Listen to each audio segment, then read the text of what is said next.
Bismillahirrahmanirrahim. Alhamdulillahirrahmanirrahim. Wassalatu wassalamu ala isrofil anbiya'i wal mursalin wa ala alihi washabihi ajma'in amma ba'du. Yang terhormat Ibu Robia Jastuti, Magister Pendidikan, selaku dosen pengampu mata kuliah metodologi penelitian kualitatif. Di sini kami akan menyampaikan materi tentang kelebihan dan kekurangan wawancara.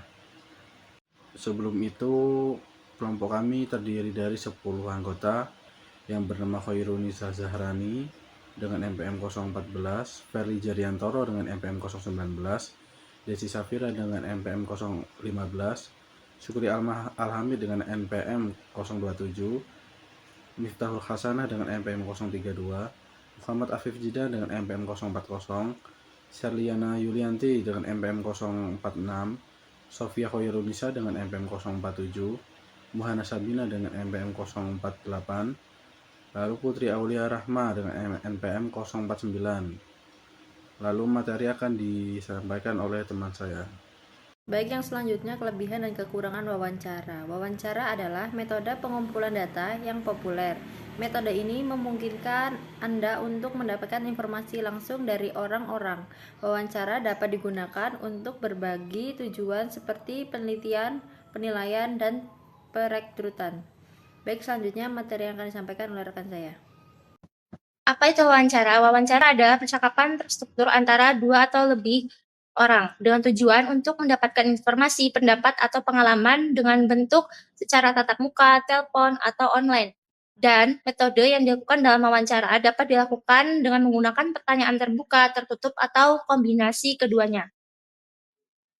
Selanjutnya mengenai kelebihan wawancara. Yang pertama, informasi detail.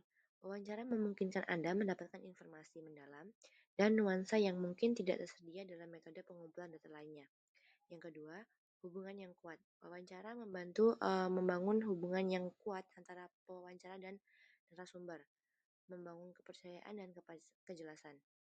Yang ketiga, fleksibel dan personal. Wawancara fleksibel dan dapat disesuaikan dengan kebutuhan narasumber.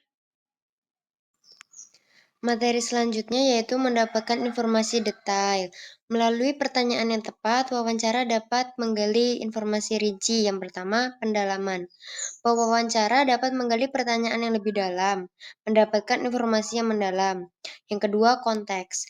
Narasumber dapat memberikan konteks penting yang tidak tersedia dalam data tertulis. Yang ketiga yaitu klarifikasi. Narasumber dapat langsung mengklarifikasi informasi yang sulit dipahami. Baiklah, materi selanjutnya akan dilanjutkan oleh rekan saya.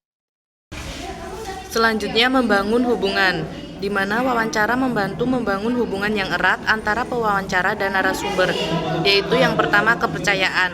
Interaksi langsung membangun kepercayaan dan kejelasan antara kedua belah pihak.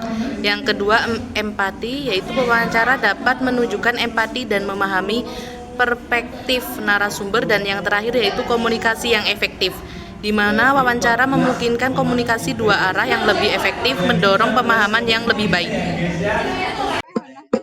Selanjutnya, fleksibel dan personal. Wawancara dapat disesuaikan dengan kebutuhan dan gaya masing-masing narasumber.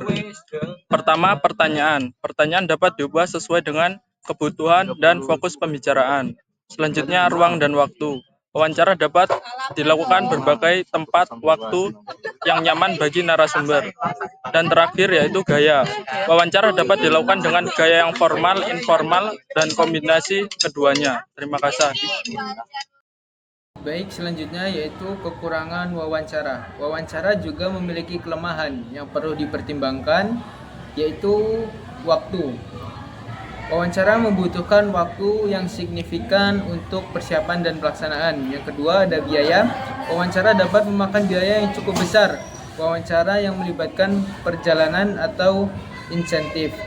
Yang ketiga ada bias. Pewawancara dapat secara tidak sadar mengaruhi jawaban narasumber dengan pertanyaan yang bias atau cara mereka menyampaikan pertanyaan.